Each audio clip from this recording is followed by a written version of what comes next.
What's good, HHSB crew? It is your boy, the Hype Head Sneaker Beast, and we are back with another video today. So today I want to talk to you guys about Mr. Virgil Abloh. I wanted to take a few minutes, few days, just to kind of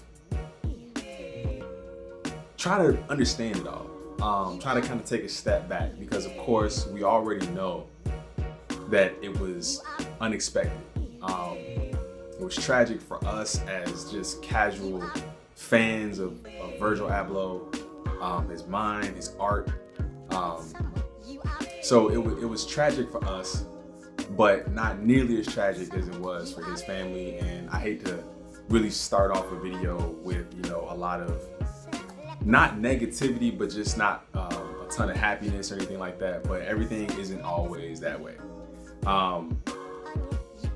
I was trying to really just take a look at it and look at everything and kind of step back and see, what was going on.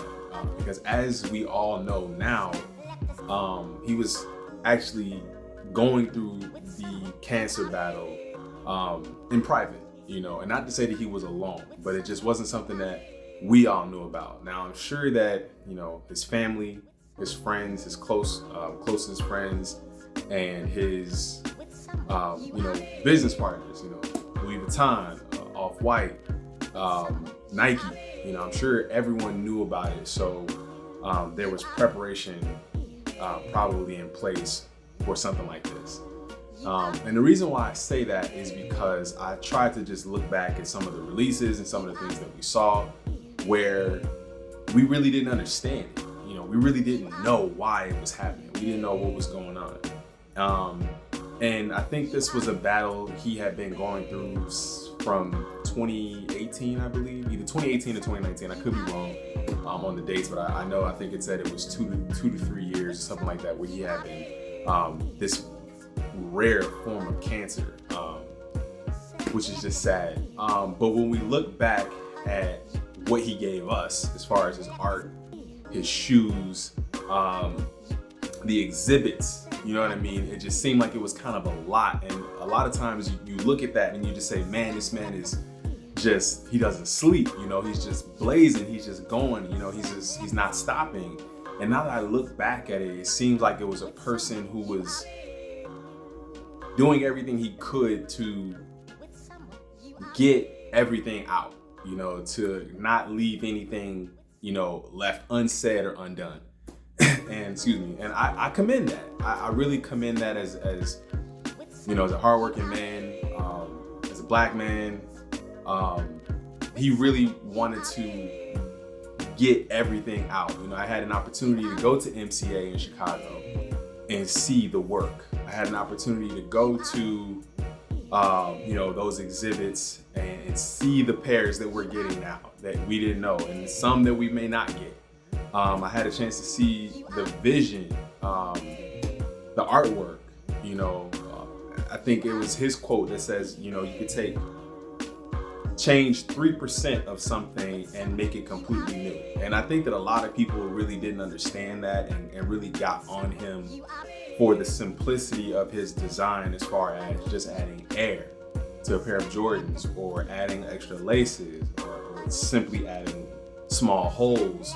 But that really did change the design. That really did change the sneaker. And I think that that's why so many people are left devastated and hurt, by his passing, because we know that, those iconic, thoughts and those iconic designs, we may not get them.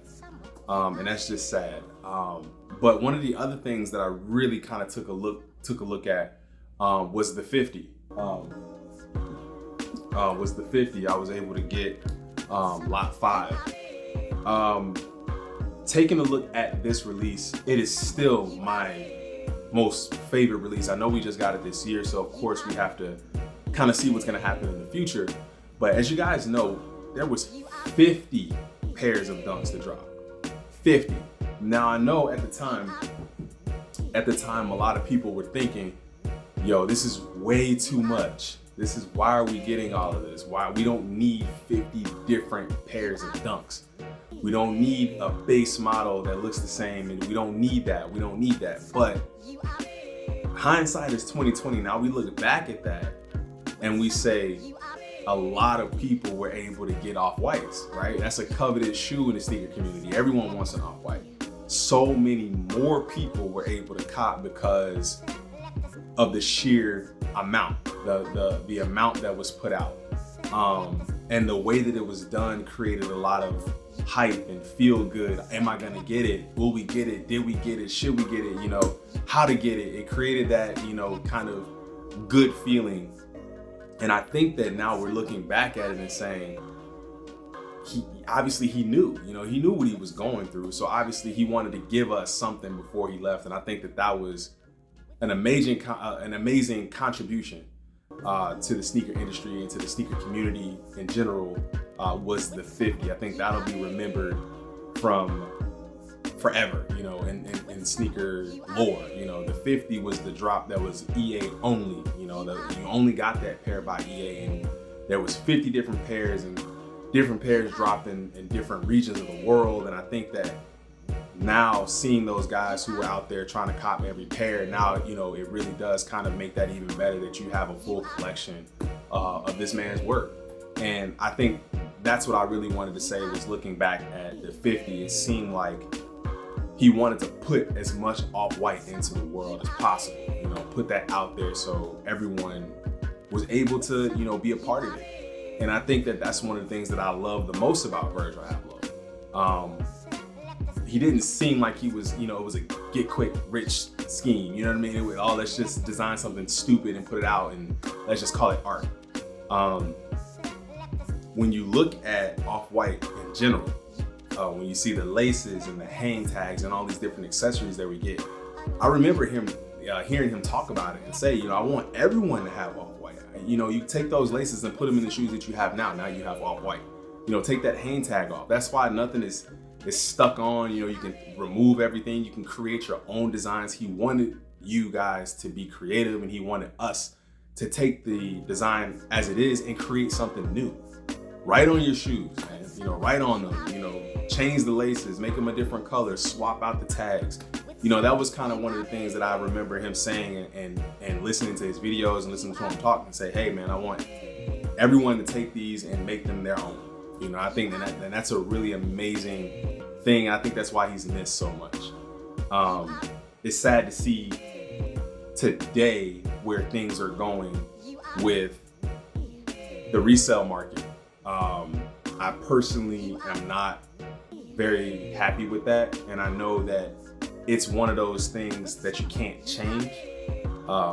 Most artists are more famous when they pass than they are when they're alive. Most artists die broke, you know, and that's, you know, not the same case with Virgil Abloh, but we all know art tends to skyrocket when the artist is no longer here, and that just seems weird to me. It seems weird that, you know, as resellers, you know, people who resell, because I'm not a reseller, but people who resell sneakers are able to raise prices by, you know, a couple 100%. I mean, it seems weird to profit that much off of someone's passing.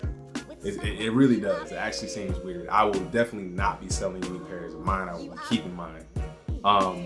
But it just kind of makes me look at the sneaker community a little bit and say, hey, I know that this is something that happens. It even happened with Kobe, which is crazy to see people profit so much. You know, I had an idea, you know, to say, hey man, StockX, GOAT, and all these other marketplaces, you guys should not allow people to do that. But then we're just kind of messing with the way things always have been. But then is that wrong? You know, like, is that wrong? Should we be able to say, hey, I don't want to even purchase something from a person who is really just profiting off the fact that this person just passed away? It just seems awkward to me. I could be wrong, guys. I mean, hey, this is just my opinion. This is just my opinion. You know, this is how I feel about it. But I do want to say, you know, Virgil was from Chicago. I'm from Chicago. At least he was born in Chicago. So it's a little bit different for to say like that was another Chicago native of ours. We were proud of that, proud of his, journey and things that he did and, went off to do. And we talk like we know him. Like, I don't know him, but it felt like we knew him because we were so like engulfed and involved in the sneakers and the shoes and the designs and the clothes and, everything. So that's just my 2 cents, guys. In hindsight, I really do believe that the Off-White 50 drop was kind of like his way of saying, hey, here's everything, and then that Off-White 2 drop, like everyone was trashing that drop, but I think it was more about the design for him and what the shoe would look like and how to kind of give you some of that, broken down quality, but still be functional. I think that was another way. It's like, hey, let's take this pair that no one really likes and let's create something beautiful out of it. Granted, a lot of people didn't get that, but at least that was his vision and his direction. So I think it's weird to say, but when you step back and you look at it, you really get a chance to see the full picture. So again, man, that is my 2 cents. But I do want to say thank you to Virgil Abloh. I know I don't know him. I don't know his family. I don't know anything. I don't know anything about him other than what I've been able to read and see. But thank you for giving us, Off-White. Thank you for being a crazy innovator. Send prayers up to you, your family, and anything you've been involved with, man. You got one from me. So I really appreciated all that work. And it feels weird because I've been giving away that Lot 21 pair for so long, for a couple months now. Now it feels even better to give it to somebody now. It feels so much better to give it to somebody and say, hey man, if you don't have a pair, or if you weren't able to get this pair, it's yours, So I'll run the giveaway details for that, man. All you got to do is subscribe to the channel. Tell a friend to subscribe to the channel, and then you will be entered into the Off-White Dunk giveaway. Once we hit to 1,000 subs, I will be selecting one winner to win that pair. So pretty simple stuff, but I'll run the giveaway details at the end of the video. But thank you guys again for taking the time to watch this video. I know it isn't really dedicated to a specific sneaker, but I did want to just take the time to talk to my crew members about it. And if you are not a part of the crew, thank you for watching the video. If you are a part of the crew, thank you for sticking around and rocking with me as long as you have. I really appreciate it. Until next time, it is your boy, the Hype Head Sneaker Beast.